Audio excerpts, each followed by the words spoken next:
ఇంకొక పక్క బాధ.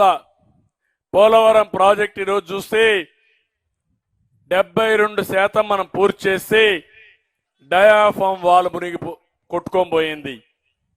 కాఫర్ డ్యాములు కూడా మొత్తం తెగిపోయినాయి. గైక్ బండని పెట్టారు, అది కూడా కుంగిపోయింది. ఇవన్నీ చూసిన తర్వాత బాధేస్తుంది. ఇది కేంద్రం ఇచ్చే ప్రాజెక్టు, వాళ్లే నిధులు ఇస్తారు. ల్యాండ్ ఎక్విజిషన్ కానీ R&R కానీ వాళ్లే ఇవ్వాలి.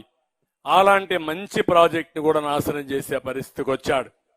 అమరావతి పోయింది, పోలవరాన్ని నాశనం చేశాడు. గిరిజనుల అభివృద్ధి పట్టించుకోలేదు, మాటలు మాత్రం చెప్తాడు. ఏ పని చేయకుండా చేసే వ్యక్తి మోసకారి ఈ ముఖ్యమంత్రి అని చెప్పి కూడా నేను మీకు తెలియజేస్తున్నా. అందుకే ఈ రోజు ఒకటే గుర్తుపెట్టుకోండి, జగన్ పని అయిపోయింది. ఈ రోజు ఈ యొక్క అరకు చూసిన తర్వాత ఇంకెక్కడ కూడా గిరిజన ప్రాంతంలో కూడా గెలిచే పరిస్థితి లేదు. నిన్న నేను కడపకెళ్ళాను, కడపలో కూడా ఇదే స్పందన.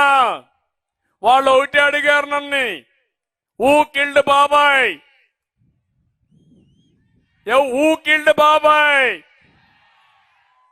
రాష్ట్రం అంతా అడిగే సమస్య సమాధానం చెప్పమని జగన్మోహన్ రెడ్డి అడుగుతున్నారు. ఊ కిల్డ్ బాబాయ్.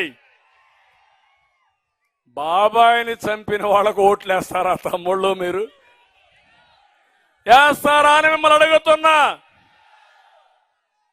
ఇలాంటి నేర చరిత్ర కలిగిన వ్యక్తులు, దోపిడీ చేసే వ్యక్తులకు మనం ఓటేసి మొత్తం మునిగిపోతాం.